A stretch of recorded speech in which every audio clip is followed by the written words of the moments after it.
C'est une certaine récompense de s'entraîner au poids de corps parce que du coup, tu vois à quel point ton corps est performant et tout ce que ton corps peut faire pour toi. À chacun sa pratique, je dirais. Maintenant, ce qu'il faut faire, surtout, c'est écouter son corps. Et si on a un corps qui est douloureux à cause d'une certaine pratique, ça commence à ne plus être une récompense. Donc si on a un corps qui est douloureux et qu'on continue à faire une certaine pratique, parce que du coup on a ce mental d'athlète où on continue on va au-dessus de cette douleur, on continue quand même de s'entraîner, il faut faire attention à son corps. Et pour s'entraîner avec un corps qui n'a pas de douleur, eh ben, il faut revoir certaines pratiques et surtout inclure peut-être d'autres pratiques et connaître un peu plus son corps. Et aujourd'hui, je coach des gens donc, très souvent qui ont des blessures, qui ont mal quelque part et ils veulent changer ça parce qu'ils ne peuvent plus continuer à vivre de cette manière.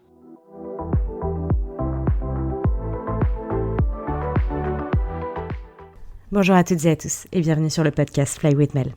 J'utilise ce podcast pour parler de mes voyages, de développement personnel et de toutes les jolies histoires que je peux écouter à travers mes rencontres. Et parce que je suis persuadée que chaque personne que l'on rencontre a quelque chose à nous apprendre, je vous invite à garder votre cœur, vos yeux et votre esprit ouverts sur le monde. Je vous souhaite un très bel épisode et bon vol!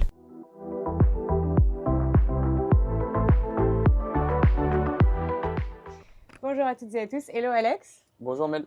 Merci beaucoup de prendre le temps d'être sur le podcast Fly with Mel, un podcast où on parle de personnel development. Je parle en anglais, français, mais du coup on parle de développement personnel, on parle de découverte de soi et on parle de reprendre le pouvoir sur sa vie. Et j'avais vraiment envie de t'interviewer aujourd'hui parce que je sais que tu es très dans le sport, dans la nutrition, tu fais des exercices de poids de corps, du calisthénique, etc. Et tu as un mental d'acier, en tout cas de ce que j'ai pu voir. Donc j'avais vraiment envie qu'on parle de tout ça aujourd'hui ensemble. Merci d'être là. T'es prêt? Je suis prêt et Parfait. c'est un vrai plaisir pour moi d'être ici et de parler de tout ça. C'est très important et j'espère que ça va aider aussi d'autres gens. Donc j'ai parlé de mon aventure en Australie, mon parcours sportif et comment j'ai développé ce mental d'acier. Exactement. J'ai hâte. Alors, il y a un truc que je fais sur le podcast, c'est un petit peu une tradition. J'aime bien que les auditeurs puissent visualiser les invités que j'ai autour du micro. Donc, du coup, je demande 3 mots qui définissent la personne que j'ai en face de moi. Est-ce que tu pourrais me donner 3 mots qui te définissent? Alors oui, si j'y pense comme ça très rapidement, je dirais déjà le sport. Donc ça me définit complètement. C'est 90% de ma vie, pour être honnête. Donc comme d'ailleurs mon métier et les mouvements que je fais tous les jours, mon sport. Donc ça c'est très important. Fonceur, parce que c'est vrai que j'aime bien la compétition. Donc c'est un truc où c'est vrai que je vais foncer, même pour tout dans la vie d'ailleurs, je vais foncer carrément sur tout. Et je suis très curieux. Ça, voilà. C'est la curiosité, c'est quelque chose, ça fait partie de moi. Je suis très curieux, je vais poser beaucoup de questions ou je vais essayer des choses. Je vais beaucoup essayer et encore plus si c'est quelque chose que du coup je n'arrive pas à faire. Je vais essayer de comprendre pourquoi et mon but, ça sera de l'atteindre. Okay. Donc que j'arrive à faire cette chose dans laquelle je me pose beaucoup de questions. J'entends beaucoup de discipline dans tout ce que tu me racontes et du coup, tu me parlais du sport. Tu as toujours été comme ça, sportif discipliné, de ce que tu me dis là? Toujours. C'est vrai que ça a commencé très tôt. J'ai fait du sport relativement jeune déjà. Donc c'est vrai que je me suis inscrit à des clubs. Donc ça peut être le foot, le ping-pong, etc. Et puis après, très vite, c'est vrai, la musculation. Ça a commencé par ça aussi, la musculation, la salle de sport. Et tout ça, c'est un peu mon papa qui m'a mis dedans, hein, parce que je l'ai vu faire beaucoup de sport. Donc forcément, ça m'a aussi inspiré. Et j'ai voulu moi-même m'y mettre. Ok. Il t'a poussé à faire ou c'est vraiment toi qui ça t'a inspiré? Pas du tout. C'est vrai qu'il m'a jamais poussé à faire du sport, hein, mais par contre, en voyant le faire et du coup, en posant des questions, je me souviens, j'ai beaucoup de souvenirs de quand j'étais petit et que je grimpais sur son dos pour qu'il fasse des pompes, du coup, lestées. Ok. Et bah, au final, c'est quelque chose effectivement que moi-même après j'ai essayé et puis après que j'ai partagé avec lui aussi. Bon, c'est vrai que de son métier comme il est militaire, qui partait souvent aussi en mission, je l'ai pas beaucoup vu dans ma jeunesse, c'est vrai. Mais quand je le voyais, bah, du coup, c'est vrai qu'on pouvait partager au moins quelque chose ensemble, donc le sport. Il m'accompagnait souvent aussi regarder mes matchs de foot. Je jouais avec lui au foot et puis après, plus tard, on soulevait des poids ensemble, hein. Voilà. Waouh, ça doit être fort d'avoir un papa militaire quand même que tu vois pas souvent et qui du coup, je pense qu'il t'a aussi instauré une certaine ouais, une discipline et certainement aussi la force d'esprit, peut-être, tu Alors penses? c'est vrai que c'était pas facile parce que du coup on était quand même quatre. Donc j'ai quand même trois sœurs aussi. Ok. Et du coup une maman qui nous a un peu élevés toute seule, on va dire, la plupart du temps. Ça s'est quand même très très bien passé. Des deux grandes sœurs formidables, une petite sœur formidable. Donc tout s'est toujours très bien passé. Mais c'est vrai que bon, notre papa, on l'a pas vraiment vu très souvent, quoi. Mais il nous a très très bien éduqués, autant comme ma mère. Mais c'est vrai que ce côté militaire aussi nous a apporté beaucoup de respect.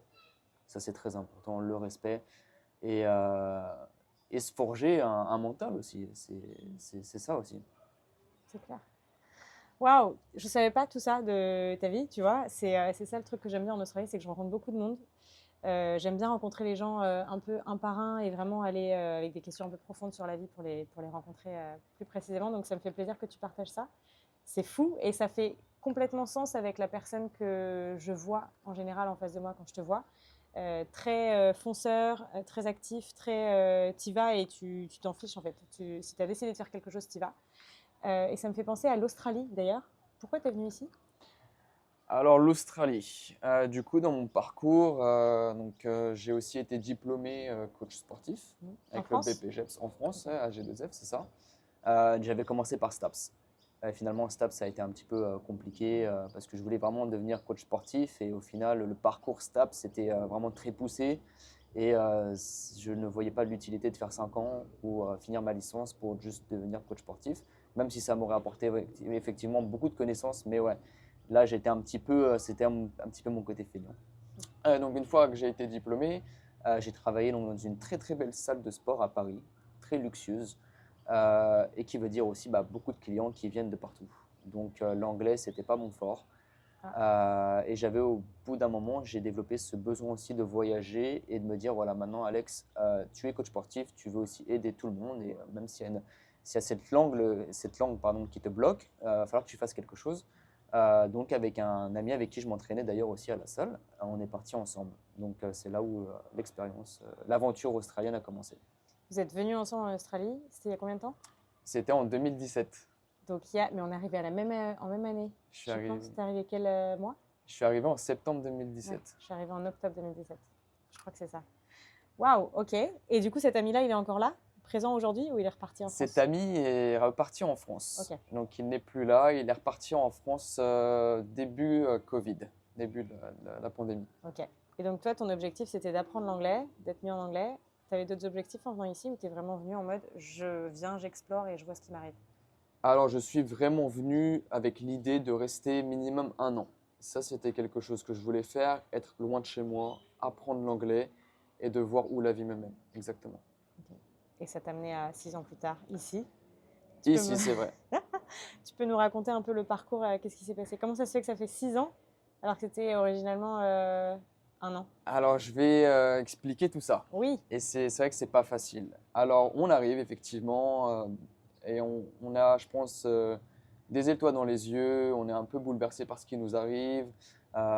Et pour décrire quand même un peu Sydney ou l'Australie en général peut-être, mais c'est vrai que moi Sydney ça a été un peu le coup de cœur. Au final on se rend compte de la qualité de vie qui est quand même assez exceptionnelle. mm. Mais attention, il y a un attention Ah, dans l'expérience australienne. Effectivement, on tombe un peu dans un cercle vicieux ici. Et c'est très, je trouve que Sydney, c'est très accentué sur l'amusement, entertainment, ok, pour le c'est anglais. ok, Et c'est vrai qu'on arrive, donc on a envie de rencontrer du monde, on a envie de s'amuser, et on commence un petit peu à s'y perdre aussi. ok. C'est marrant que tu dises ça parce que j'ai fait un épisode, un podcast avec un ami à moi qui s'appelle Baba. D'ailleurs, je vous invite à écouter l'épisode qui est juste un petit peu plus bas dans le podcast. On a fait un épisode sur l'Australie et lui, sa façon de voir les moments difficiles en Australie, c'était pas par rapport tous les divertissements, c'était plus parce que c'est très compliqué d'obtenir un visa viable et permanent. Et que malgré le fait qu'on trime un peu, on travaille beaucoup et que qu'on donne vraiment notre âme parfois à des jobs qu'on n'a pas du tout envie de faire, on n'est pas forcément entre guillemets remercié par le gouvernement australien. Donc lui, c'était complètement une autre vision de... Donc c'est intéressant que tu dis ça. Pourquoi tu dis le divertissement? T'es tombé dans la fête? Alors, pour rebondir sur Baba, d'ailleurs que je connais, donc big up Coucou à toi Baba. Baba, il a totalement raison. il a aussi raison sur ce fait où on arrive et du coup, on fait des jobs d'immigrés. C'est important de le préciser. Donc, regardez en France, vous verrez aussi des gens, donc des immigrés qui font des jobs d'immigrés. La construction, par exemple. Donc voilà, il y a quand même, je pense, très peu de Français en France qui font de la construction comparé aux immigrés qu'il y a. Donc nous, on est immigrés ici et on va faire cette job-là. Donc c'est vrai, on va faire de la construction, on va faire de la démolition. Euh, Autre part aussi, on va faire un peu d'hospitality, donc hôtellerie. Et on va faire aussi barman, etc. Donc ça, c'est des jobs un peu peut-être plus cool, mais en soi, bon, c'est de l'expérience. Tu vois, moi, j'ai fait de la construction. Au final, ça m'a apporté un peu de connaissances. Mais oui, on se donne énormément. Oui, c'est vrai, on gagne quand même bien notre vie, je dirais, mais on se tue à la tâche sur des jobs qu'on ne prend pas plaisir à faire. Et c'est pour ça qu'on se perd. On se perd en Australie. Alors, je vais aller plus loin dans le sujet, parce que du coup, on arrive, on rencontre du monde, on s'amuse énormément. Je me suis perdu dans la fête. Je ne regrette pas ces moments, mais il faut vite ouvrir les yeux et vite trouver une bonne balance, un équilibre, un bon équilibre entre les deux, voilà. J'ai longtemps dit moi-même, et j'ai encore aujourd'hui des gens qui le disent, on se sent en vacances une fois qu'on a fini de travailler. Mais j'ai ouvert les yeux aujourd'hui, donc mon expérience a changé en Australie. Et si j'aurais dû faire autrement, je l'aurais fait. Mais conseil à tous ceux qui nous écoutent, si jamais vous voulez venir en Australie, pour cette expérience, pour faire même des road trips qui sont géniales, parce que c'est très très beau, qui sont géniaux, pardon. Je vous invite à venir quand même préparer et avec une idée derrière la tête et pas juste vous laisser aller. Parce que du coup, ça fait 6 ans, j'ai pas vu le temps passer et c'est pas bon de ne pas avoir quelques plans quand même, quelques plans B derrière la tête. Voilà, ça c'est très important. Oui, Baba a très raison, le visa c'est très très compliqué de l'obtenir. Après 6 ans à avoir fait de la construction, à aider le pays, peu importe, on n'est pas récompensé, on n'a pas de résidence permanente. Et c'est très très dommage. Donc, si vous avez un bon boulot, accrochez-vous, démarchez ces jobs-là. Ou si vous voulez venir juste pour 1 an, 2 ans d'expérience, faites-le aussi, c'est très bien. Mais au bout d'un moment, je pense qu'il faut se réveiller et faire ce qu'on aime dans la vie. Et si on peut allier la qualité de vie à l'Australie avec un job qu'on aime faire, là, effectivement, ça devient très, très, très, très intéressant. Exactement. Et du coup, tu dis que tu t'es réveillé, entre guillemets, au moment où tu avais un petit peu trop fait la fête. Qu'est-ce qui s'est passé? Où est-ce que ça a changé? Alors, c'est vrai qu'au bout d'un moment, j'ai perdu goût à tout ça. Donc, ça devenait vraiment redondant. Donc, la fête, les mêmes personnes, tout le temps, tout le temps. Et au bout d'un moment, on connaît même beaucoup de personnes. Et en fait, on revoit tout le temps ces gens et il n'y a pas forcément d'amitié qui se crée. Donc, il faut faire aussi attention à ça. C'est ce que j'allais dire, c'est que quand on dit on connaît beaucoup de personnes, de soirée, en fait, on connaît beaucoup de visages. Oh oui. On ne connaît pas vraiment les gens, profondément et de manière... ouais. Donc, on ne peut pas faire de vraies connexions, j'imagine. Ok. On peut pas. Et il faut aller aussi plus loin dans le sujet pour prévenir les gens qui t'écoutent sur les podcasts. Vous pouvez tomber, je ne sais pas si on peut en parler aussi, vous pouvez tomber dans la drogue. Bon, l'alcool fait toujours partie de la vie des gens, j'imagine, mais la drogue, c'est quelque chose que beaucoup ici, beaucoup en France n'ont par exemple jamais touché et qui touchent en venant en Australie. Donc, il faut faire attention à ça aussi. Ça peut être une expérience pour chacun de tester. Je ne dirais pas que c'est mal, mais il faut voilà, toujours trouver un équilibre et puis même au bout d'un moment se dire peut-être qu'il faut ralentir ce genre de choses. Ça peut être très important. Donc voilà, et je me suis réveillé de tout ça en me disant que je n'avais plus envie de tout ça et parce que déjà je fais beaucoup de sport et j'ai commencé à vouloir avoir envie de plus de progression et de me donner surtout de donner plus de temps au sport et non pas à me réveiller le matin en me disant que je suis un peu la tête dans le cul. Hein. Et du coup, en ayant plus d'objectifs, ça a permis de me remettre dans le droit chemin. Et aussi, surtout, une relation saine. Une relation saine avec sa petite copine, ça peut aussi aider à sortir de ça. Voilà. Est-ce qu'il y a des gens qui t'ont inspiré ici dans le sport? Parce que on habite quand même près de la côte, près de la mer, à Bondi Beach, qui est quand même très connu pour le sport et le culte du corps, entre guillemets. Est-ce qu'il y a des gens qui t'ont inspiré et qui t'ont vraiment donné envie de te remotiver et de reprendre cette routine sportive que tu avais? Alors non. il n'y a personne qui m'a motivé en Australie ou qui m'a impressionné ou qui m'a remis vraiment à l'entraînement. Enfin, je me suis toujours entraîné, attention. Même si je faisais la fête, etc., je me suis toujours entraîné, c'est vrai, que je n'ai jamais mis ça de côté. Mais c'est plus un regret de peut-être que mes performances aujourd'hui auraient été meilleures ou alors j'aurais pu être plus loin dans mes progressions de certains mouvements que j'apprends aujourd'hui. Parce que le temps passe aussi, donc je suis arrivé, j'avais 23 ans, aujourd'hui j'en ai 29. Le sport n'a aucune limite, mais en termes de performance, bon, plus on vieillit aussi, plus ça diminue, ce qui est normal. Mais c'est très très bon de l'inclure dans son quotidien parce que c'est très important de faire du sport. On en parlera certainement après. Mais non, je me suis toujours inspiré que de une ou deux personnes sur les réseaux sociaux qui m'inspirent vraiment, c'est vrai. Mais sinon, ici en Australie, non. Alors oui, il y a ce culte ici, c'est vrai, il y a beaucoup de gens qui font du sport. Le matin, donc sur la côte, c'est vrai, on ne va pas se cacher, on est aussi à côté de la plage. Il y a aussi beaucoup de matu vu. Donc ça fait partie de ça. En fait, les gens, je trouve qu'aujourd'hui, ils ne pratiquent plus de sport pour une raison particulière, mais le pratiquent pour une raison plutôt esthétique et de là où ils vivent actuellement. Et ça, c'est dommage. Ça, c'est très dommage. Tu penses qu'on devrait s'entraîner pas en pensant à l'esthétique? Tu penses que l'esthétique, c'est quelque chose qui est sur le côté? C'est quoi ton avis là-dessus? Alors, je comprends le côté esthétique parce que ça fait du bien de se sentir bien dans son corps et musclé, mais il faut faire attention à comment on s'entraîne aussi et il faut penser aussi à la santé de son corps. Parce que c'est bien d'avoir des gros bras, des gros pectoraux, des abdos, mais si on est limité dans ses mouvements et si on a mal quelque part, là, ça commence à ne plus être ce que j'appelle ça rewarding for the body.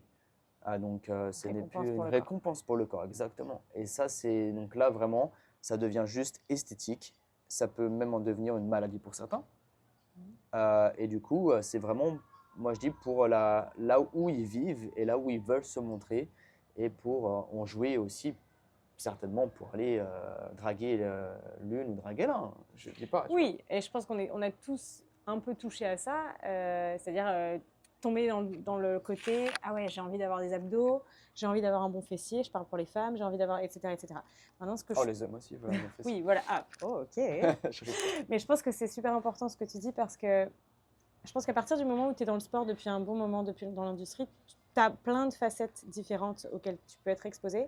Et c'est après à toi de choisir si tu as envie d'être là pour la performance que ton corps peut développer, pour ce que ton corps peut faire pour toi, entre guillemets, pour l'énergie qu'il te donne et le fait que tu vas vivre une vie longue et active avec un corps qui fonctionne, qui n'a pas forcément d'abdos, mais au moins qui fonctionne comme il faut. Ou alors tu peux aller vers le côté très esthétique. Et je pense qu'on parle peut-être du… Tu sais, tous les… Comment tu appelles ça? Bodybuilding. Voilà, bodybuilder, qui est aussi un culte du corps que je respecte complètement, mais qui est complètement du coup à l'opposé de ce qu'on essaie de faire avec la performance, je pense. Complètement. Après, je m'y connais peut-être pas assez, mais c'est vraiment dans l'esthétique, dans les muscles tracés, dessinés, etc. Et je pense qu'aujourd'hui, sur les réseaux sociaux, on voit beaucoup de tout. Et je pense à un jeune qui est entre 20 et 25 ans, qui voit tout ça et qui peut se sentir perdu. Et moi, je pense que j'étais perdue aussi à un moment donné où peut-être que je voyais le culte du bodybuilding comme « Oh là là, ils sont super forts, ils sont musclés, ils sont super forts ». Et en fait, à travers le temps, j'ai compris que, bah non, en fait, avoir des muscles tracés, ça ne veut pas dire que ton corps performe. Et souvent, c'est les gens qui ne sont pas super extra méga tracés, mais qui ont quand même, voilà, tu vois qu'il y a de la masse musculaire, qui ont un corps performant. Et après, c'est à vous de vous poser la question, qu'est-ce que vous avez envie d'avoir? Est-ce que vous avez envie d'avoir un corps qui est énergétique, actif, qui n'est pas fatigué, que vous pouvez manger ce que vous voulez, entre guillemets, un apport calorique conséquent et avoir une vie viable et sociable, ou aller dans ce culte du corps qui aussi peut être quelque chose que vous avez envie de faire? Alors, très bien dit. C'est vrai que dans tous les cas, la personne qui va quand même pratiquer une activité sportive, c'est très bien. C'est très important. Tout le monde a un minimum 10 minutes dans sa journée pour bouger son corps. C'est quand même très important pour soi, même pour la famille, même pour l'entourage. Parce que ça dépend, parce qu'aujourd'hui, il y a quand même beaucoup de gens aussi qui sont obèses. Et ça devrait être, c'est pas inadmissible. Il y en a, ça peut être des cas vraiment très spéciaux. Oui, ça peut mais être il faut quand aussi. même bouger son corps minimum au moins 10 minutes par jour, mettre son corps à travers une intensité, quelle que soit, ça peut être course, marche, etc. Il faut faire quand même attention à ça. C'est vrai que je suis très situé sur la santé maintenant. Donc, Pour parler des gens qui font par exemple du bodybuilding, alors c'est vrai que là ça va être full esthétique, hein, parce qu'ils vont se regarder dans le miroir quand même très très très souvent. Ça peut les atteindre même à en devenir une drogue en fait, ou même à en utiliser d'ailleurs, parce qu'il va y avoir après les produits. Et là ça devient vraiment pas bon, il n'y a plus du tout de côté santé. Donc pratiquer le bodybuilding déjà naturellement, c'est très bien. C'est très bien. Donc celui qui veut des muscles dessinés, etc., jouer avec sa prise de masse, sa sèche, bon, je dis pas que c'est le meilleur pour le corps, mais si ça leur fait plaisir, au moins ils font du sport, bon, tant mieux. Mais après, effectivement, je ne cautionne pas ça vraiment parce que bon, jouer avec son corps entre faire une prise de masse, une sèche, etc., c'est pas non plus le must. Et ensuite, et c'est vraiment très important, effectivement, dans le long terme, d'avoir un corps qui fonctionne vraiment très bien et qui est performant. Et tu l'as dit, c'est vrai que tu peux avoir des muscles très dessinés, mais ça ne veut pas dire que tu vas forcément être fort ou très performant. Tu vas peut-être être limité dans juste une pratique qui va être mais juste soulever un poids et encore, il sera peut-être même pas très lourd comparé à ce que d'autres peuvent porter et qui n'ont pas de muscles dessinés. Donc c'est vraiment très esthétique, voilà. Et moi, j'ai commencé par la musculation, donc autrement dit, oui, le bodybuilding, parce que je voulais prendre en masse, parce que j'étais quelqu'un d'assez maigre. Et pour un garçon, on veut prendre en masse et avoir des muscles, c'est vrai, surtout quand on est maigre. Ou faire l'inverse, perdre du poids si on est un petit peu en surpoids. Et ensuite, je me suis beaucoup entraîné en poids de corps, donc en ayant rencontré des gens qui s'entraînaient en poids de corps, et j'ai été très intéressé par ce côté performance, avec tout ce qu'on pouvait faire déjà avec notre poids de corps. Et donc, ça m'a plus intéressé parce que je commençais à m'ennuyer à soulever des poids. D'accord. On s'ennuie à soulever des poids. Quand tu dis poids de corps, est-ce que tu peux expliquer un petit peu ce que ça veut dire? Parce que je pense peut-être que pas tout le monde le sait. Oui. On traduit ça en calisthénique en anglais, mais du coup, quels exercices on fait en poids de corps? Alors, calisthénique, c'est vrai que c'est une pratique encore plus dirigée sur des mouvements de poids de corps, c'est vrai, mais qui vont avoir des noms spécifiques. Donc, tu peux t'entraîner poids de corps et ne pas faire du calisthénique. Donc, je vais expliquer la différence. Enfin, les deux se regroupent un petit peu quand même. Mais c'est vrai que calisthénique, ça va être beaucoup de handstand, donc d'équilibre, handstand push-up, faire la planche, faire quoi d'autre, faire des front levers, des back levers. Donc voilà, c'est des skills assez spécifiques. On a donné ce nom calisthénique.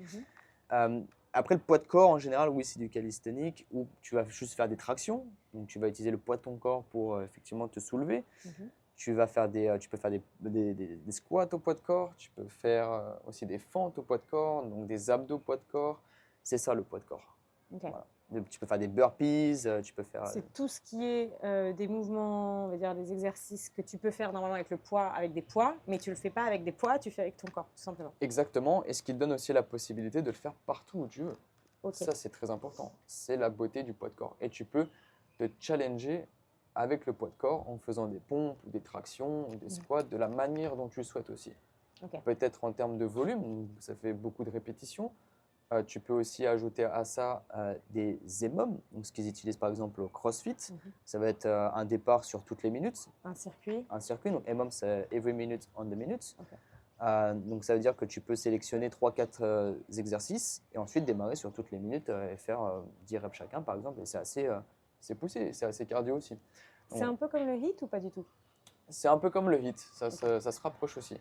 Après, il y a des milliards de façons de s'entraîner, effectivement. Mais le poids de corps, la beauté du poids de corps, c'est de s'entraîner où on veut, quand on veut. Ça peut être fait à la maison, ça peut être fait dans un parc, ça peut être fait aussi à la salle de sport, si jamais on a besoin d'un peu d'équipement. Mais c'est ça le poids de corps. Ce que j'aime bien dans le poids de corps, c'est que du coup, tu entraînes ton corps à pouvoir répondre à n'importe quelle situation de la vie et à pouvoir être, tu vois, tu dois courir d'un coup pour aller attraper ton bus. Bah, en fait, comme tu t'es entraîné de façon conséquente, disciplinaire, on va dire, tous les jours, à vraiment avoir ton corps qui peut se réveiller d'un coup et faire, tu vois, courir ou sauter, ou etc., etc. Je pense que du coup, ton corps dans ta vie quotidienne aussi te remercie pour ça. Et c'est ça que j'aime dans le poids de corps, c'est la performance au quotidien et c'est pour des choses qui peuvent t'aider dans tous les jours. Alors que quand tu fais des trucs avec des poids, bah oui, tu vas pas pousser des poids tous les jours quand tu vas au travail, disons, par exemple. Donc c'est pour ça que j'aime beaucoup le poids de corps. Il y a un côté aussi mental, j'imagine, que ça fait aussi un truc… il y a un truc bien peut-être, une certaine récompense mentale de se dire bah, je peux faire beaucoup de choses avec mon corps. Alors désolé, on a dû faire une petite pause dans notre enregistrement parce qu'il y avait pas mal de bruit autour de nous. J'ai juste envie de donner le contexte de où est-ce qu'on enregistre. On est actuellement à une plage qui s'appelle Bronte Beach avec Alex et du coup on est en pleine nature et c'est un dimanche de Pâques. Il y a beaucoup d'enfants qui jouent autour et il y a beaucoup de bruit. Donc on espère que vous nous entendez bien. Mais du coup on peut reprendre et je te disais que il y a une certaine récompense de s'entraîner au poids de corps parce que du coup, tu vois à quel point ton corps est performant et tout ce que ton corps peut faire pour toi. Alors oui, il y a une récompense. C'est vrai que de masteriser, de connaître son corps et de le bouger dans la manière dont on le souhaite, c'est quand même cool et c'est une bonne récompense. Après, il est vrai que les gens ont d'autres buts et ça va être de soulever aussi très lourd. Et ça peut être une récompense aussi donc, mentale, parce que les gens vont être contents de soulever très lourd ou d'atteindre le poids qu'ils souhaitaient. Donc c'est aussi pour eux une récompense. Donc à chacun sa pratique, je dirais. Maintenant, ce qu'il faut faire, surtout, c'est écouter son corps. Et si on a un corps qui est douloureux à cause d'une certaine pratique, ça commence à ne plus être une récompense. Donc si on a un corps qui est douloureux et qu'on continue à faire une certaine pratique parce que du coup on a ce mental d'athlète où on continue on va au-dessus de cette douleur, on continue quand même de s'entraîner. Ça peut être de soulever très lourd. En calisthénique, attention, il peut y avoir aussi des blessures parce que l'intensité est quand même très très haute. C'est quand même tenir des positions qui sont pour les articulations, enfin beaucoup de pression, pardon. Donc c'est vrai, on peut se blesser un peu partout dans chaque pratique. Donc maintenant, il est vrai qu'il faut faire attention à son corps. Et pour s'entraîner avec un corps qui n'a pas de douleur, eh ben, il faut revoir certaines pratiques et surtout inclure peut-être d'autres pratiques et connaître un peu plus son corps. Comment on sait que on s'est fait mal pour la mauvaise raison? Parce que tu sais, parfois tu t'entraînes, il y a un truc qui fait un peu mal, du coup tu dis ah non mais c'est parce que j'ai trop poussé, j'étais un peu trop loin, mais c'est pas grave, je vais faire une petite pause et je reprendrai plus tard. Comment on sait que non, en fait c'est ton corps qui est vraiment en train de te dire bah non, ce genre d'exercice ça ne me convient pas, je fais autre chose. C'est très dur d'y répondre, mais il faut interpréter la douleur. euh, Chacun interprète la douleur comme il le pense, comme il le veut. C'est-à-dire que moi, je sais que j'ai poussé trop fort. S'il y a une douleur qui me dérange dans mon quotidien, sans que ce soit des mouvements justement à haute intensité, ou juste dans mon quotidien, marcher, ou juste m'accroupir, etc. Donc là, s'il y a une douleur, c'est qu'effectivement, il s'est passé quelque chose. C'est comme ça qu'il faut l'interpréter, je pense. Par contre, il ne faut pas non plus en faire une fixette, parce que plus on va y penser, moins ça va passer aussi certainement. Et le cerveau, on va en faire une connexion, elle va toujours chercher pour cette douleur, est-ce qu'elle est toujours là, est-ce qu'elle est partie? C'est comme ça qu'on va commencer à fonctionner et je ne pense pas que ça soit la meilleure façon de faire partir certainement une blessure. Après, tant qu'une blessure reste musculaire ou tendineuse, on peut toujours arranger ça, ça peut toujours se soigner. Quand ça commence à être, c'est vrai que les os, là, ça commence à être différent. Euh, et généralement, ça va jusqu'à la chirurgie, quoi, pour ce genre de choses. Ok. On se blesse facilement en exercice de poids de corps, tu penses? On peut se blesser facilement dans toutes les pratiques, c'est vrai. On peut se blesser facilement, souvent en soulevant beaucoup de poids, en voulant aller un peu plus lourd. Ça dépend aussi ce que peut le muscle, lui, il peut s'étirer de cette façon, ensuite se contracter de cette façon, mais il y a des gens qui ne travaillent aujourd'hui pas en full range of motion, on appelle ça, donc je dirais, comment on peut traduire ça? Étendre complètement, oh, je sais pas. Oui, c'est ça, je pense que les gens ont capté l'idée. Ensuite, ils vont leur manquer beaucoup de flexibilité, ils vont leur manquer aussi beaucoup de stabilité.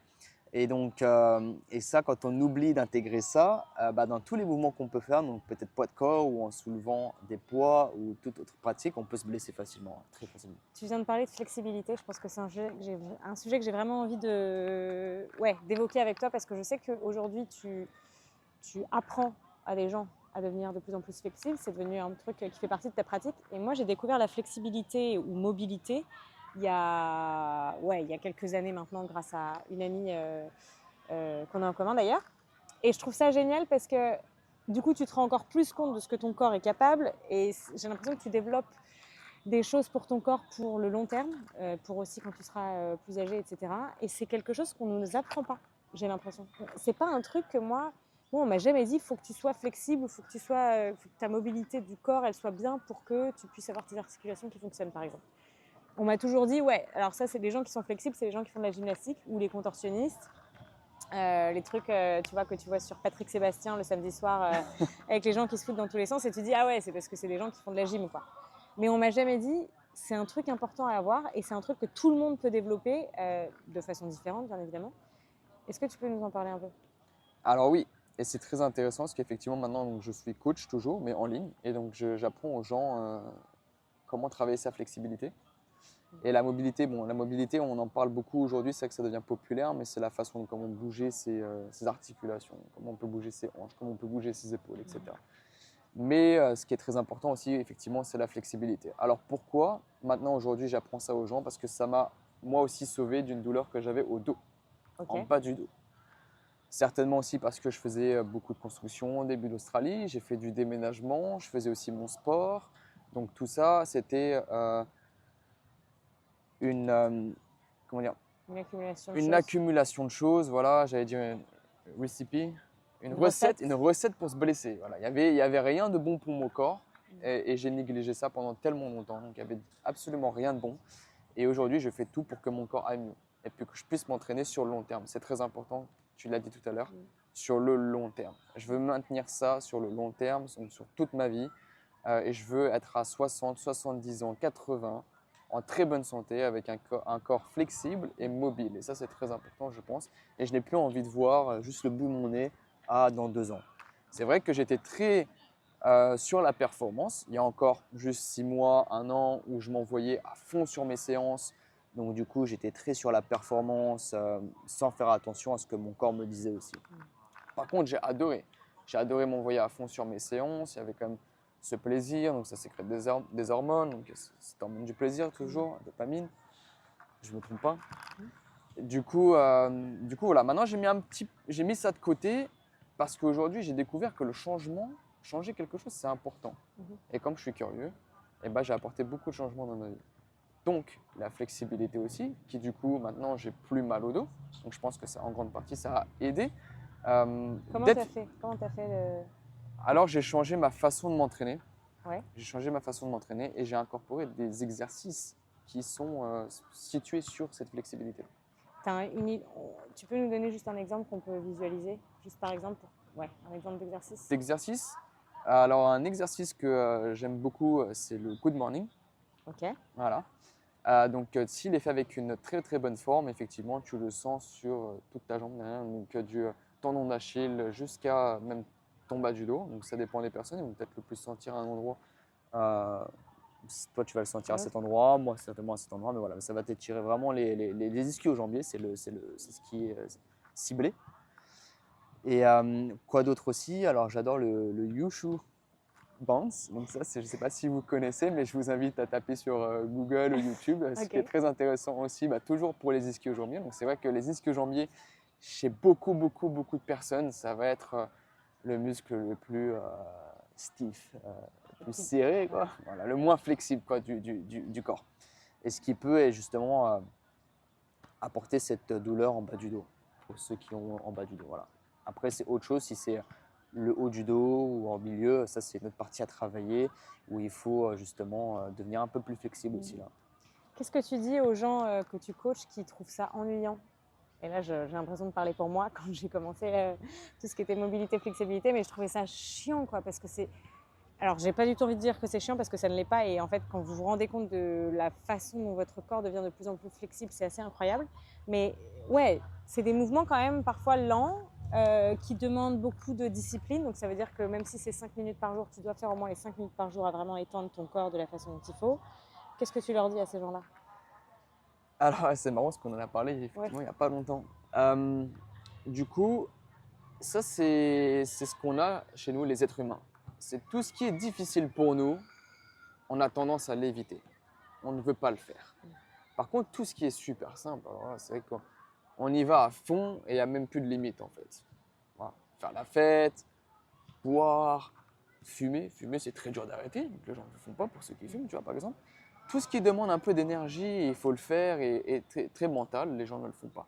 Et la flexibilité, bah, moi qui en fais beaucoup aujourd'hui, bah, c'est toujours pas, je dirais, un super plaisir, parce que qu'est-ce que ça fait mal? Qu'est-ce que ça fait mal? Mais le progrès qu'on a et le reward qu'on a à la fin, La la récompense. récompense qu'on a à la fin est incroyable. Et ça, voilà, là, on a ce côté plaisir maintenant. Sur le moment, non, c'est horrible. C'est l'enfer sur Terre, je suis d'accord. C'est sûr que c'est pas aller faire un développé couché où on sent que nos pectoraux ils sont en pump, on est content. Non, non, non. Là, il faut y aller, il faut aller dans ce côté. Alors, on ne s'étire pas dans la douleur, mais ça va quand même te procurer ce mal, un picotement, une C'est ça. sensation Inconfortable. inconfortable, vraiment très inconfortable. Des fois, dans mes séances, j'en suis presque à lâcher une petite larme pour te dire. Mais c'est encore une fois mental.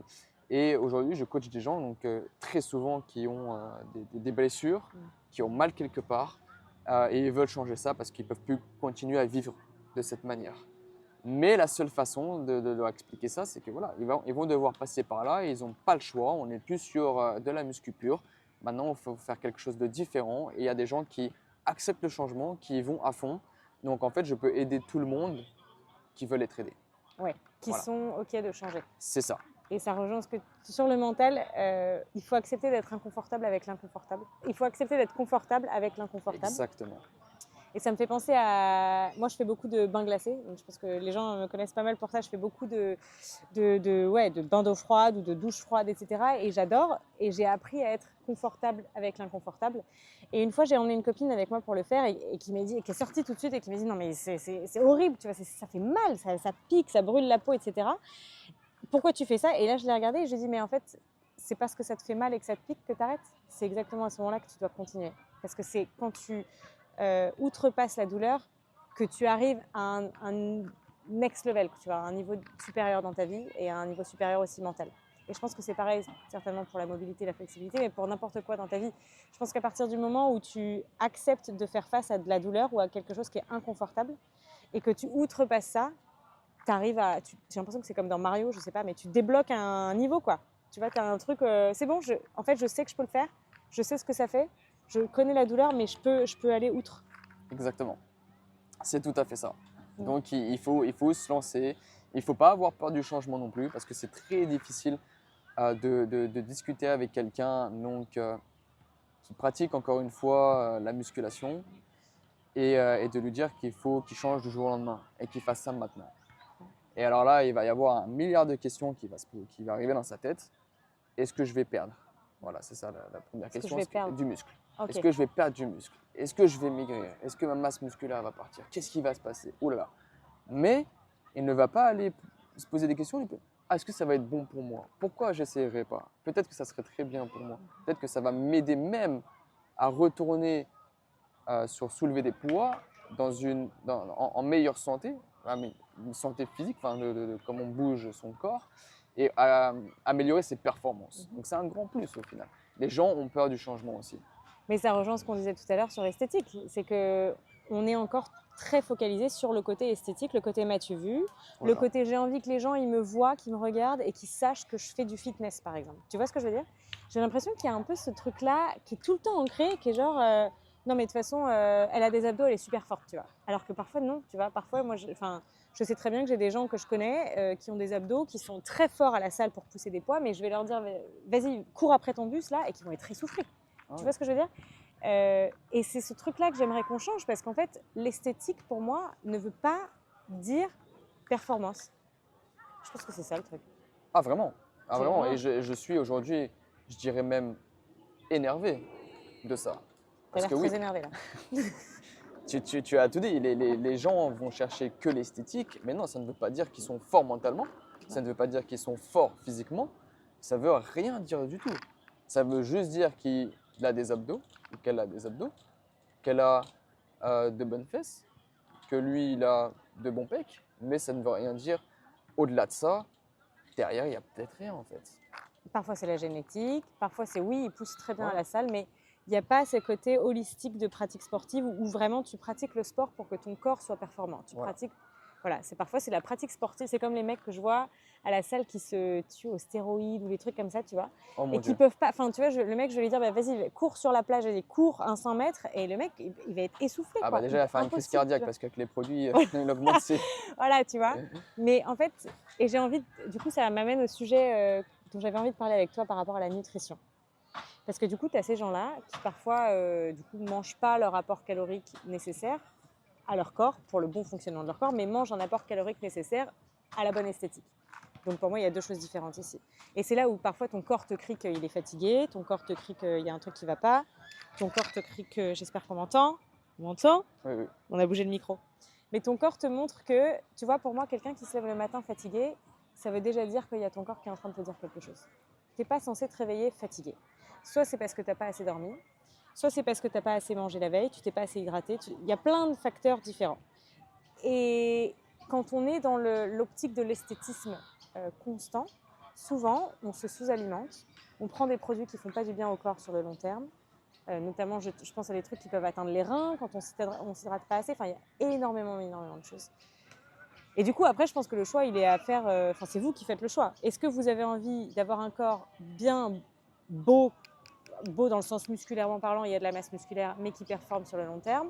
Ou est-ce que vous avez envie d'avoir un corps avec 8 tablettes d'abdos, des fesses super bombées, mais incapable de bouger votre corps comme il faut dans votre vie de tous les jours? Alors, je rebondis là-dessus. Effectivement, il y en a, ils vont prendre un tas de compléments alimentaires. Alors, j'en ai pris dans le passé et aujourd'hui, je n'en prends plus du tout. Quand tu dis compléments alimentaires, lesquels par exemple? Ce qui ne compte pas comme stéroïdes, donc ceux qui vont être légalement vendus dans des boutiques. Par exemple, Alors, la créatine, la whey, glutamine, BCAA, etc. Donc, les gens vont prendre ça. Et ça n'aide pas, hein. Les réseaux sociaux n'aident pas du tout déjà, avec tout ce qu'on y voit, etc. Donc le bodybuilding, ça prendra toujours une place énorme parce qu'on a on a des noms, on a Monsieur Schwarzenegger, on a Ronnie Coleman, etc. Il y a des gens qui prennent encore exemple là-dessus. Après, je ne dis pas que le bodybuilding est mal, je dis que c'est leur choix. Ils font un choix dans leur vie en train de se dire que voilà, ils vont peut-être pas vivre très longtemps, ils ont choisi une vie à vivre à 100 à l'heure peut-être, très compétition, monter sur scène, etc. C'est leur choix. Après, est-ce que ces gens ont conscience de leur choix? Parce qu'ils tombent dans une drogue à la fin. À la fin, ils ne peuvent plus arrêter ça.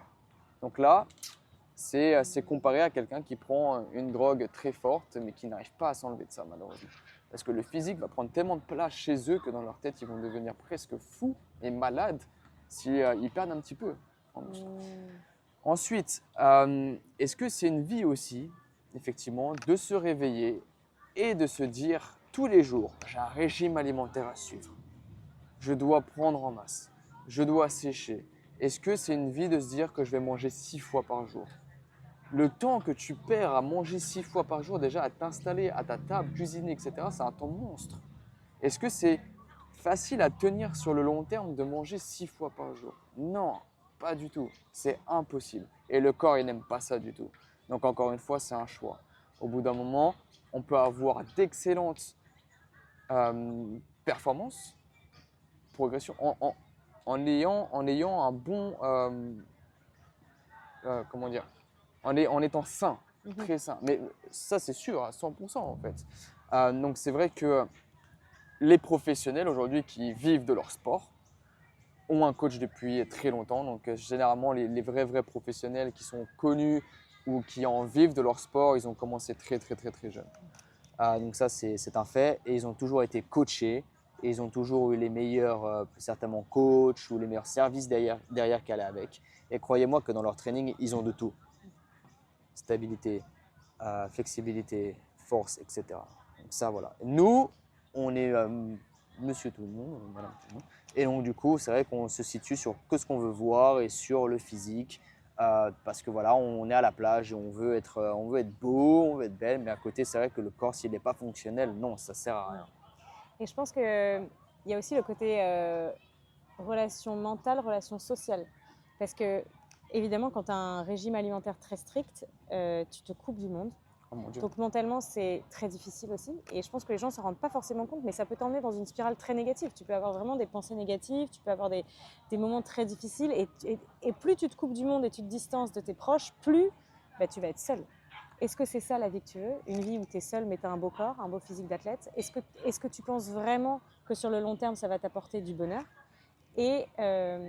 Et tu vois, je pense que le bodybuilding, je le respecte beaucoup parce que je pense que mentalement, ça doit être très difficile de faire tout ça. Je pense que c'est un truc que tu peux faire une fois dans ta vie, voilà, pour l'expérience, pourquoi pas. Tu testes le truc, tu vois les limites de ton corps, tu testes les produits si tu veux, tu connais au moins et tu vois tout ce qu'il y a sur les réseaux sociaux, etc. Tu connais parce que tu l'as fait, top. Mais après ça y est, tu vas sur un nouveau niveau de ta vie. Et tu fais d'autres trucs, et tu essayes d'autres trucs pour ton corps, tu vois ce que je veux dire? Et au moins, tu reviens à ta vie sociable, et mentalement, ça va. Parce que je pense que c'est pas tenable mentalement de vraiment... Tu vois, les gens qui sont tout le temps en période de prise de masse sèche, mais combien de fois déjà tu joues avec ton corps, c'est un peu le yo-yo, et combien de fois tu joues avec tes proches? Parce que je pense que c'est compliqué de tout le temps dire « Bah non, je peux pas venir parce que j'ai mon régime alimentaire. » Bah non, mais de le faire ça, genre sur des années. Tu vois, je parle pas sur une fois où tu as vraiment une période avec une compétition, et là je comprendrais, vraiment. Mais quand tu fais ça toute ta vie, est-ce que c'est la vie que tu veux? Je pense que c'est ça la question. Est-ce que c'est la vie que tu veux pour toujours? Et figure-toi que je l'ai fait. Je l'ai fait pendant bien 2 ans, il me semble. Donc de suivre une diète. Mon but, ça a toujours été prendre de la masse parce que j'étais plutôt fin à l'époque. Et je l'ai fait pendant 2 ans en étant strict. Donc si je parlais à moi-même 10 ans en arrière, donc là si je rencontre mon moi 10 ans en arrière, je pense que je ne me serais même pas écouté. J'aurais pas écouté la version 10 ans après dans le futur. Ouais. Ah ouais, c'est dingue. Parce que tu étais complètement dans une spirale complètement dans ce que je fais, c'est bien. Okay. Je suis même en très bonne santé, j'en suis sûr. Okay. Je prenais un tas de compléments alimentaires. Je mangeais 6 fois par jour. Je me rappelle, on est parti en vacances avec la famille. Et en plus, on est parti à Dubaï, donc super vacances quand même. Tu vois, c'est peut-être pas tout le monde peut partir à Dubaï, donc c'était génial. Et j'étais le seul quand même qui disait j'ai faim, faut que je m'entraîne. Ouais, ça devient très mauvais. Donc il faut. Qu'est-ce qui t'a fait arrêter tout ça après 2 ans? Ah, l'Australie, quand je suis parti ma première année en Australie, c'est vrai que j'ai mis ça de côté du coup pour plus profiter un peu du côté voyage et de me dire voilà Alex, tu vois, tu peux souffler. C'est pas grave si tu loupes 2 jours à la salle, même une semaine d'ailleurs, même une semaine et demie. Après, je pense pas avoir vraiment loupé dans ma vie 2 semaines d'entraînement. Je pense pas parce que c'est quand même quelque chose qui fait partie de moi. Et aujourd'hui encore plus même d'ailleurs, parce qu'aujourd'hui j'ai la possibilité de m'entraîner tous les jours, mais d'une meilleure manière, surtout sans me blesser. Et parce que je trouve que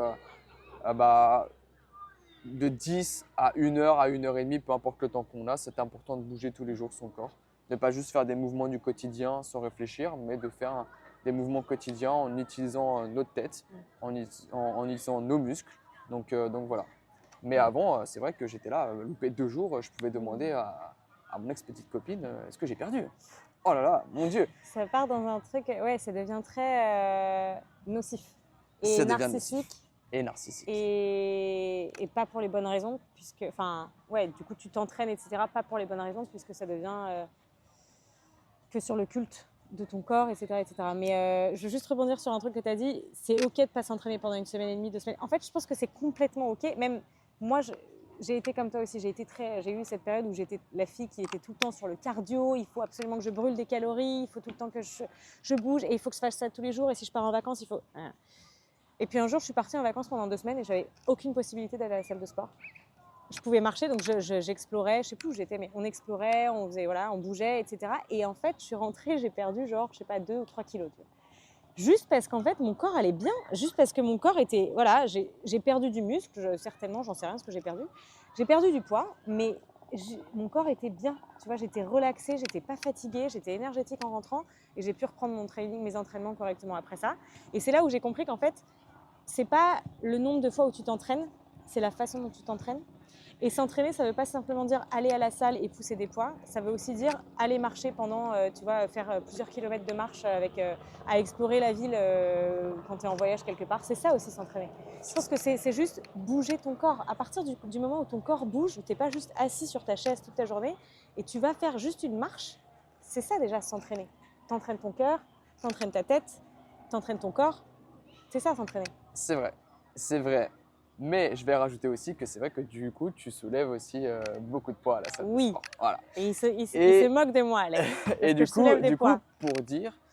pour dire que naturellement, le corps, si tu t'arrêtes de t'entraîner et que tu as donc soulevé ces charges, même si c'est pendant X années, ton corps, lui, n'a pas besoin d'avoir autant de masse musculaire naturellement parlant, je dirais. Ok? Parce que lui, ça lui demande quand même un peu plus d'apport en nutriments et ça lui demande aussi plus d'afflux sanguin. Donc pour lui, c'est de l'énergie. Donc par exemple, pour quelqu'un qui veut perdre du poids, avoir un peu plus de muscles, d'en construire plus, ça peut l'aider à perdre du poids sans qu'il ait besoin de faire zone to cardio, marcher longtemps, etc. Juste le muscle va prendre le dessus parce que ça te demande aussi plus de calories. Enfin, ça va brûler plus de calories d'entretenir ces muscles-là, donc ça peut faire perdre du poids. Donc effectivement, si tu t'arrêtes de t'entraîner pendant X temps, naturellement, le corps va éliminer cette masse musculaire qu'il n'utilise plus. Soulever de poids, ton corps il va vouloir rendre la tâche facile. Donc si tu prends un jour les 12 kg, il va s'habituer, ça va devenir facile, tu vas grimper aux 16 kg. Ça va devenir facile, tu vas grimper aux 20 kg, etc. Donc si ça devient facile, ça veut dire que tu développes un peu de force, tu prends un peu plus de muscle. Tu arrêtes d'en faire du jour au lendemain pendant 6 mois. Pourquoi ton corps garderait tout ça sur lui, qui te rend quand même un peu plus lourd en soi, qui lui demande un peu plus d'énergie aussi. Donc voilà, c'est pour ça que tu vas perdre un peu certainement en graisse ou en muscle. Mais ce n'est pas un mal, ça fait partie de la vie, c'est le cycle naturel du corps. Et puis ensuite, quand tu t'entraînes à nouveau, tu récupères, puis c'est tout. Maintenant, ce qui est bien effectivement dans le poids de corps, parce que tu disais que tu n'avais aucune possibilité de t'entraîner, et là, je vais réagir, c'est faux. Parce que tu peux faire du poids de corps. Si tu es en vacances et que tu n'as pas vraiment envie de faire des mouvements, tu peux le faire pendant 10-15 minutes, ou si tu préfères vraiment te reposer, profiter pleinement de tes amis ou de tes vacances, tu ne le fais pas, c'est un choix. Mais on peut toujours s'entraîner, on peut toujours faire des mouvements, et en plus, si on pratique la flexibilité, eh ben, c'est quelque chose qu'on peut pratiquer 10-15 minutes aussi avant d'aller visiter le pays où tu vas en vacances, ce qui est très important. Comme ça permet d'avoir un corps qui bouge toujours d'une manière saine et échauffée et bien. Maintenant, j'ai appris, donc maintenant, je sais le faire et je peux le faire. Mais oui, tu as totalement raison. Complètement. On peut s'entraîner partout, tout le temps, n'importe comment. N'importe comment. Pas n'importe comment. Mais ce que je veux dire, c'est sans équipement. Parce que souvent, les gens, ils sont là, ouais, mais j'ai pas d'équipement à la maison, je peux pas faire de sport, c'est trop compliqué. Non, en fait, prends tes baskets, va faire une marche déjà. Voilà. Exactement. Et je pense que ça peut être… Parfois, j'arrive et j'ai l'impression d'être très rude en disant les choses. Mais en fait, moi, personnellement, ce qui m'énerve, tout à l'heure, il y avait un truc qui t'énervait. Moi, ce qui m'énerve, c'est les gens qui ne se bougent pas et qui se plaignent après d'être fatigués, d'avoir des blessures, d'avoir une vie misérable, etc., etc., etc. Je pense qu'il y a des pratiques et des habitudes qu'on peut mettre en place dans sa vie quotidienne qui sont très faciles. De prendre ses baskets et aller faire une marche de 5 minutes autour du pâté de maison, c'est très facile. Et de le faire ça tous les jours, on voit un impact que ça a sur le mental. Et du coup, ça m'énerve, ça ne devrait pas, mais ça m'énerve parfois, d'avoir des gens comme ça qui, en fait, se plaignent. C'est inadmissible. Et qui restent dans cette spirale négative de bah, ça va pas, c'est parce que mais non mais tu comprends pas, Mel, j'ai pas le temps, et puis ci et puis ça. Ouais, mais en fait il faut prioriser. Vous avez qu'une seule vie, je pense, on a une vie. Un seul corps surtout. Et un seul corps. Et si on peut pas prendre soin de soi 2 minutes par jour, au moins pour ça, comment est-ce qu'on peut avoir une vie sur le long terme qui sera meilleure, tout simplement. C'est inadmissible de se plaindre. C'est vrai, c'est inadmissible de se plaindre et moi, je ne transmets pas le message en disant aux gens il faut que vous aimiez faire du sport. Non, parce qu'il y a des gens qui vont dire je n'aime pas courir, je n'aime pas faire de la muscu, ou je n'aime pas faire du poids de corps, ou tu nous les brises avec ton poids de corps, peu importe, tout les entraînements. Mais c'est pas ça le message. Il faut pas non plus juste faire quelque chose parce qu'on l'aime. Il faut faire quelque chose pour se dire que c'est bien de le faire pour sa tête, son corps, et c'est ça qu'on veut. Il faut mettre de côté le non, je n'aime pas. Mais d'un côté, tu le payeras un jour, ce non, je n'aime pas. Donc, fais-le, au moins pour toi, si ce n'est pas pour toi, pour ta famille ou pour tes amis. Voilà. Et apprends à être confortable avec l'inconfortable, parce que c'est ce qui te fera du bien sur le long terme. C'est ça. C'est ce qui te permettra de vivre une vie meilleure et avec plus de pouvoir sur toi-même. Et pour améliorer ça, il faut juste mettre en place certaines choses qui sont faciles à garder sur le long terme surtout. Et ne pas commencer quelque chose qui sera impossible de garder sur le long terme. Parce que alors là, c'est très frustrant et ça ne sert à rien. Ce n'est pas bon. Donc il ne faut pas se mettre des morning routines à tir larigot avec 5 millions de choses à faire dès le matin. Parce que déjà de une, tu vas peut-être finir à 11 heures. Mais juste mettre en place 2 choses qui peuvent vous aider le matin à maintenir sur le long terme et qui peuvent vous faire du bien. Ça peut être se lever et tout de suite aller peut-être dehors, marcher, prendre un peu le soleil. Ou s'il ne fait pas beau, faire quelques mouvements à la maison ou alors peut-être écouter un podcast avec des informations ou éviter de se lever effectivement aussi avec son téléphone et de tout de suite taper dans les réseaux sociaux parce que alors là, c'est inadmissible aussi. Et ça, je ferai la guerre toujours aux gens qui font ça. Mais les gens, des fois, qui te disent qu'ils n'ont pas le temps de faire du sport à cause du travail, etc., et qui te montrent combien de temps ils ont passé devant leur téléphone, ils arrivent à 10, 6, 7, 8 heures, etc. Là, ça devient effectivement très grave et ça ne vous apportera rien, en fait. Ce temps que vous passez sur les réseaux sociaux, sur votre téléphone, ne vous a rien apporté.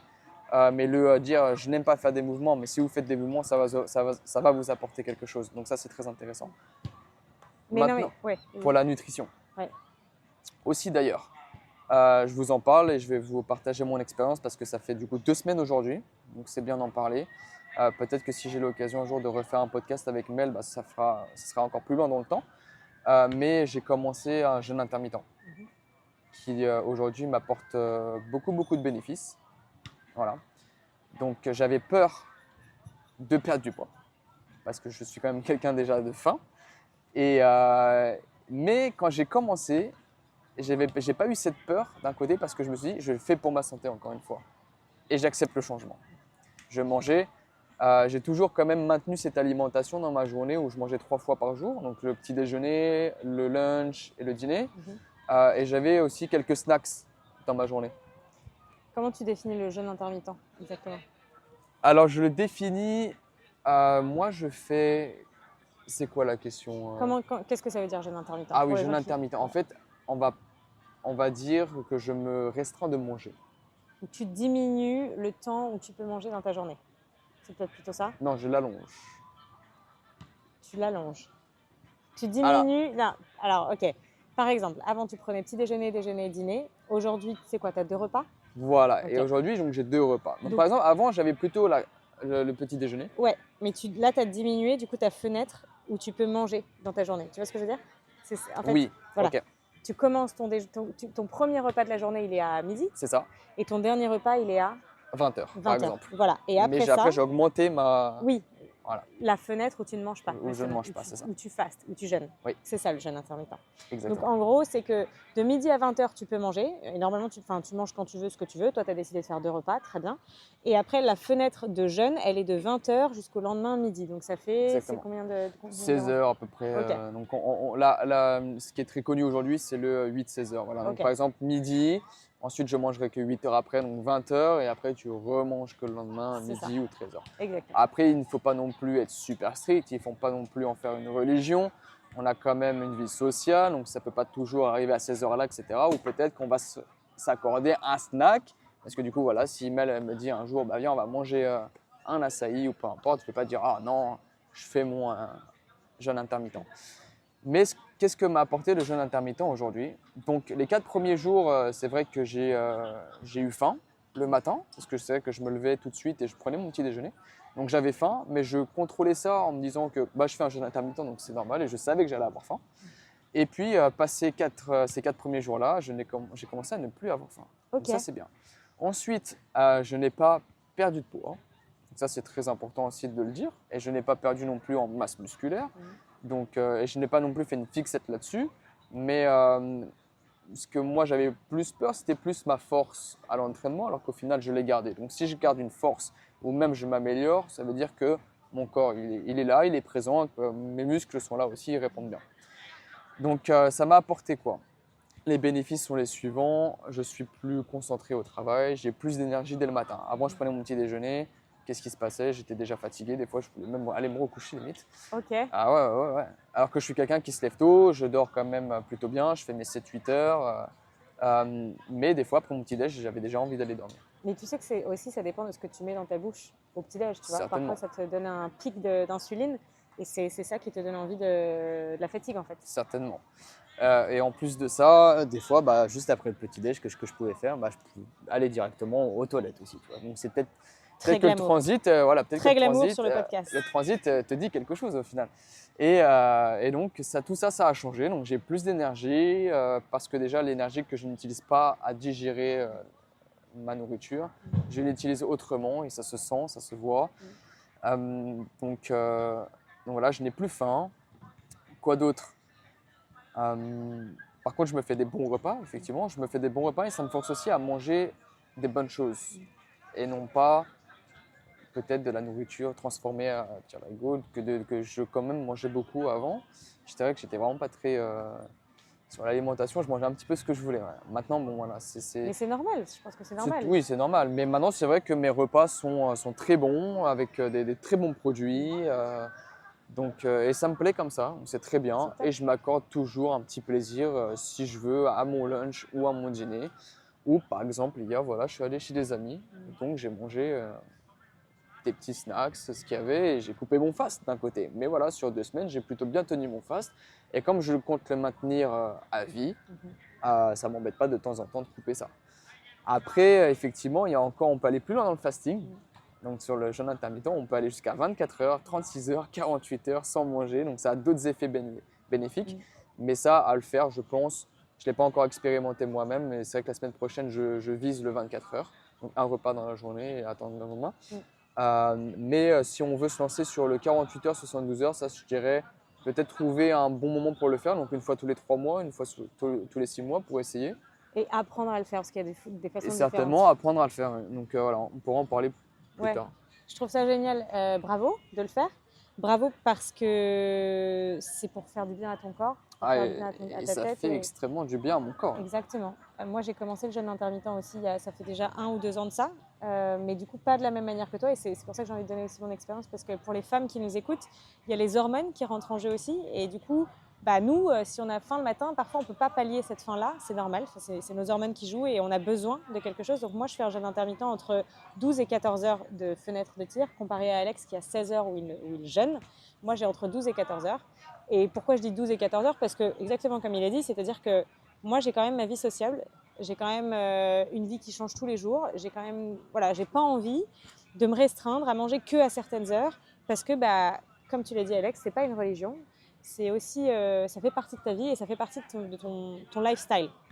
Et quand tu veux faire rentrer ça dans un lifestyle, tu sais qu'il y a quelques règles à suivre. Donc, tu sais que tu vas jeûner pendant un certain temps, mais après, tu adaptes. Et le fait d'adapter le plus tu adaptes dans ta vie les choses, je pense, le plus tu es fort mentalement et tu construis une espèce de résilience. Parce que tu peux t'adapter à n'importe quelle situation de la vie après. Et je ne parle pas que par rapport à la nourriture, je parle par rapport à tout. C'est-à-dire que tu deviens un peu plus patient, tu deviens plus calme, tu deviens plus discipliné aussi parce que tu as compris qu'il y avait des règles à suivre, etc. Et je pense que ça peut s'appliquer après partout dans tous les domaines différents de ta vie. Donc c'est pas simplement un jeûne intermittent pour te faire du bien à ton corps, mais c'est vraiment pour ton mental et pour une meilleure qualité de vie aussi. Et du coup, ce que je disais, c'est que en tant que femme, on a des hormones et on a des choses qui fonctionnent différemment qu'un homme dans notre corps. Donc si vous êtes avec un copain, par exemple, en tant que femme et qui fait un jeûne intermittent, c'est normal que vous n'allez pas avoir la même réponse au jeûne intermittent. Et je pense que c'est important de le dire. De la même manière pour le sport. Parfois, un mec, il peut vous faire des trucs incroyables et une meuf peut faire aussi des trucs incroyables. Mais s'ils ne font pas les mêmes choses, c'est normal. On est construit différemment et je pense que c'est important de le dire parce que souvent les gens l'oublient. C'est pour ça qu'il y a des gens qui se supplémentent énormément en produits parce qu'ils veulent être pareils que leurs voisins ou voisines. Mais on n'est pas fait de la même manière et c'est important de le dire. Et moi, le jeûne intermittent, ça m'a permis aussi de me reconnecter avec ma faim. C'est-à-dire qu'il y a plein de fois avant où je pensais que j'avais faim, tu vois, tout le temps j'ai faim. Mais en fait, non, c'était de la soif. Et aussi me montrer que tu ne vas pas mourir si tu manges un petit peu plus tard que prévu. C'est ça. Alors que parfois, on est très, tu vois, j'ai super faim, je vais mourir, là, j'en peux plus.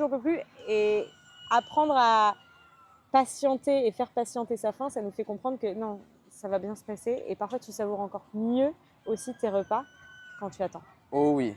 Ah oui, je savoure mon lunch et mon dîner. Mais il est vrai aussi qu'on a été habitué comme ça depuis qu'on est bébé. Ouais. Bon, après c'est différent, on est bébé, on a besoin de grandir, une croissance. Mais si on regarde aussi le monde animal, et j'espère que je ne vais pas trop me perdre, c'est pas comme s'ils avaient accès à la nourriture quand ils le voulaient. Il y en a il faut qu'ils chassent sans arrêt, et puis si ça tombe, ça tombe, si ça tombe pas, ça tombe pas. Et nous, avec la production intensive aujourd'hui et les restaurants partout, on a accès à la nourriture tout le temps. Est-ce que nous sommes faits pour manger autant? C'est un gros non, je pense. Je n'ai pas la science infuse, mais pour moi, c'est un gros non. Après, j'ai commencé qu'il y a 2 semaines, hein, les amis, donc je vous dis ça, effectivement, mais je mangeais tout autant que vous, certainement. Mais en ayant fait ce changement et en le faisant, effectivement, on se rend compte que cette faim-là disparaît déjà de une, donc on n'a pas besoin d'autant.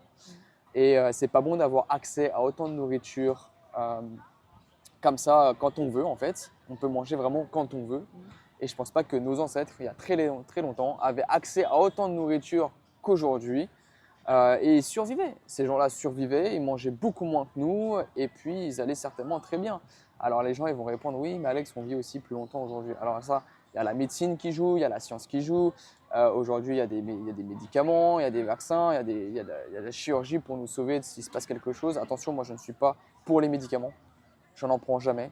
Ça va faire peut-être 10 ans ou peut-être même plus que je n'ai pas pris de médicaments, ou peut-être peut-être un ou deux dans ces 10 années-là, tu vois. Je ne suis pas du tout pour ça, parce qu'on a besoin, notre système immunitaire est là pour ça, il a besoin aussi d'être fort, il a besoin de combattre tout ce qui nous entoure. Et au plus les gens prennent ces médicaments-là déjà, au plus ça nous affaiblit ceux qui n'en prennent pas, parce que du coup tout ce qui est bactéries, virus s'adaptent et deviennent de plus en plus fortes. Donc moi je risquerais de tomber malade aussi, alors que j'ai jamais pris de médicaments, mais le monde voilà, il y a du monde qui nous entoure, et les gens vont trouver simple de prendre un médicament pour faire passer un mal de tête. Et ça, je trouve ça dingue. Donc voilà, pour reparler de la nourriture, effectivement, nous ne sommes pas faits pour manger autant. Donc faites un choix. T'en as la preuve parce que tu vois bien que ça t'apporte du bien à ton corps et que tu as plus d'énergie et que tu te sens mieux. Exactement, et surtout le plus important qui m'apporte beaucoup, c'est que moi j'ai besoin de voir de la progression dans mon sport. J'ai besoin de progresser, c'est normal, parce que si c'est platonique, je dirais bon là, comment ça se fait que je ne progresse pas dans quelque chose. Donc si vraiment ça m'avait aussi atteint dans le sport que je fais, je me poserais des questions, je me dirais peut-être que j'ai besoin moi de manger un peu plus avec l'activité sportive que je fais, mais au final non, pas vraiment. Au final, pas du tout. Et puis, si tu vois ceux qui mangent peut-être le plus dans ce monde, au final, seront les bodybuilders. Parce que pour eux, ils vont allier pousser des poids, nourriture, et puis après, tu as des gros bébés qui utilisent des produits et qui vont donc encore plus augmenter leurs calories, leurs protéines, etc. Donc, eux, déjà, ils mangent pour 6. Est-ce que c'est bien pour la planète? Non plus. Parce que petit côté planète, on peut placer ça. Je suis pas le plus respectueux, certainement, le plus vert, voilà. Mais quelqu'un qui mange pour 4 alors qu'à la côté il y en a qui n'ont pas trop accès à ça, c'est voilà. Donc bon, maintenant on est plongé là-dedans, hein. On allume notre télé, on peut regarder des compétitions de sport, et nous on est spectateurs. On va regarder sur Insta quelqu'un qui va soulever une demi-tonne en faisant un deadlift.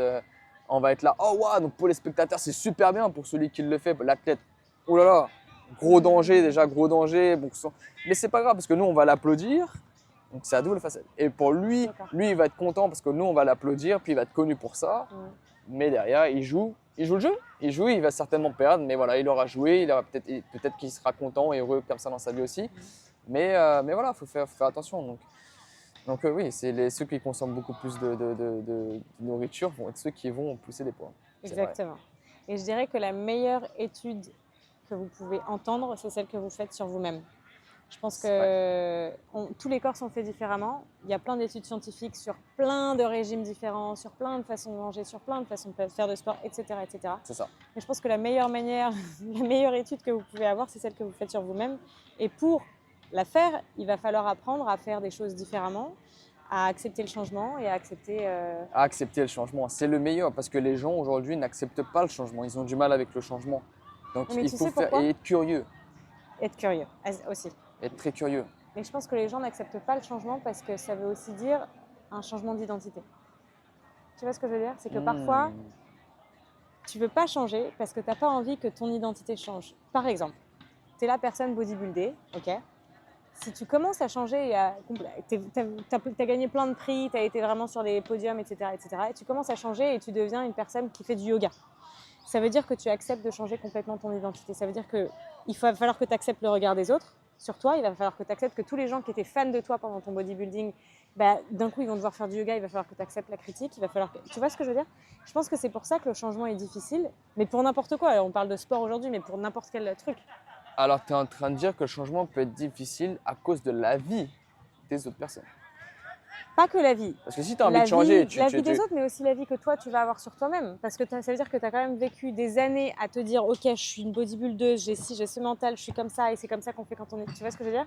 Tu changes tes habitudes, tu changes beaucoup de choses. C'est ça là où c'est important d'être curieux et de changer des choses. Je suis d'accord. Il ne faut pas être non plus de tout de suite changer aussi drastiquement quelque chose, de passer à ça d'un coup en fait. Je suis complètement d'accord. Et je pense qu'il faut aussi se dire que l'identité que tu as un jour au temps T, c'est pas ton identité pour toute ta vie et que l'identité change de par tes expériences, de par les situations, de par les gens que tu rencontres et de par toutes les choses que tu apprends autour de toi, si tu es curieux ou curieuse. Donc, voilà. Ton identité restera la même. Tu restes quand même la même personne, mais en faisant quelque chose de différent que tu avais l'habitude de faire, certes. Donc, par exemple, c'est marrant, j'ai cet exemple qui me rentre en tête. C'est Michael Jordan, parce que j'avais regardé la série donc, The Last Dance, et qui est donc un des meilleurs, qui était un des meilleurs joueurs de basket en son temps, si c'était même pas justement le meilleur, et qui a voulu essayer autre chose et jouer au baseball. Donc il est rentré aussi dans une équipe de baseball. Donc certainement un grand changement pour lui. Il s'est rendu compte qu'il était quand même meilleur au basket au final. Mais il a accepté le changement et puis il voulait faire quelque chose qu'il adorait faire certainement. Et il s'est dit, je suis un grand athlète. Certainement un grand athlète a cette capacité d'apprendre un autre sport. Parce que bon, vous savez que quand on fait du sport, on a la capacité d'apprendre un autre sport assez facilement comparé à quelqu'un qui n'en fait pas du tout. Donc il a accepté, il a fait ce changement, mais effectivement, il s'est rendu compte qu'il n'allait pas être aussi connu au baseball que ce qui va être au basket. Donc il est retourné aussi au basket. Je ne sais plus si c'était baseball pardon, ou golf, mais je crois que c'est… Je me trompe, mais un des deux. Voilà, ça sera golf On a compris l'idée. ou basket. Mais je comprends ce que tu veux dire, mais quand je dis changement d'identité, c'est vraiment ça parce que, par exemple, toi, le Alex d'il y a 5 ans, c'est pas le même que le Alex d'aujourd'hui, on est d'accord? À quel niveau? Sur tous les niveaux, sur la façon dont tu réfléchis, sur peut-être ta façon d'être plus patient ou moins, sur ta façon de vivre, sur ta façon de voir la vie, sur ta perception de la vie. Alors oui, il y a beaucoup de choses qui ont changé, effectivement. Mais toi, le Alex, ta soul, si tu veux, ton esprit, bien sûr que c'est le même. Parce que tu es né avec cet esprit-là, tu vas mourir avec cet esprit-là. Ouais. Mais ton identité, c'est ce qui te définit dans tes situations, tes actions, tes expériences de vie. Tu vois ce que je veux dire? Et ton identité, elle change au cours de ta vie à travers ce que tu vis. Alors c'est vrai, on m'appelait le fêtard, donc effectivement, j'ai perdu cette identité de fêtard. Exactement, c'est ça mais je ne l'ai pas mis… Mais ton esprit est le même, bien sûr. Sur le côté, je peux toujours faire la fête. Bien sûr, mais c'est plus la même. Ok, je vois. On t'appelle plus juste pour venir faire la fête et tu vas prendre des trucs. C'est vrai, tu vois ce que je veux dire? Ouais. C'est dans ce sens-là. Ok, c'était une super longue discussion, mais très très intéressante. Est-ce que tu as kiffé? J'ai adoré. J'ai adoré ça aussi. Du coup, tu disais que tu es coach en ligne. Où est-ce que les gens peuvent te trouver s'ils sont intéressés de bosser avec toi? Alors les gens peuvent me trouver sur mon Instagram et je m'appelle donc The Eyebright Guy. Je mettrai ça en description. Sur Instagram. Et si vous voulez savoir quel est mon but à moi d'ailleurs, mon objectif ultime, on ne veut pas savoir. C'est de devenir l'athlète le plus complet. Et ça, de ma propre opinion et vision de ce qu'est un athlète complet. Voilà, c'est mon ultime goal. Et ça veut dire quoi un athlète complet pour toi? Alors, je mixe du coup effectivement l'endurance, la force, la flexibilité. Donc, c'est ça pour moi l'athlète le plus complet, de ma vision des choses. Voilà. Je ne serai pas l'athlète le plus complet où je ne vais pas pouvoir faire tous les sports de la Terre, mais je serai l'athlète le plus complet dans ma discipline. Et du coup, ça sera certainement interminable parce que j'aurai tellement de choses à apprendre tout le temps. Mais c'est ça qui est bien, j'adore apprendre. Et c'est pour ça que je veux que ça dure aussi sur le long terme parce que apprendre tout le temps sans arrêt, c'est génial. Et puis, si un jour j'ai obtenu ça, j'essaierai d'obtenir ça, etc. Donc, ce sera interminable. Mais voilà, mon goal ultime, c'est d'être l'athlète le plus complet. Tu vises ça pour quand Quand est-ce que tu vas être l'athlète le plus complet? Tu as une date? Je n'ai pas de date malheureusement. Ok. Mais ça sera sur mon parcours tout au long de ma vie et certainement qu'un jour je dirai voilà, ça y est, aujourd'hui je suis l'athlète complet que je voulais devenir. Et que du coup je vais faire partager ça aux gens. Je te le souhaite complètement. Merci beaucoup Alex pour ton temps et pour tout ce que tu as partagé aujourd'hui. J'espère que ça en aura inspiré plus d'un ou plus d'une. Prenez soin de vous et à très vite pour le prochain épisode. Et il y a un dernier truc que je veux rajouter, et je sais que je ne le dis pas souvent dans mes podcasts, mais on m'a dit qu'il fallait que je le dise, c'est de me mettre 5 étoiles sur Spotify ou Apple Podcast ou la plateforme que vous écoutez aujourd'hui pour le podcast. Ça va m'aider à avoir encore plus de visibilité et à en aider encore plus d'entre vous. N'hésitez pas à partager le podcast et connectez-vous avec moi sur Instagram sur Fly with Mel. Merci Alex. De rien, merci beaucoup.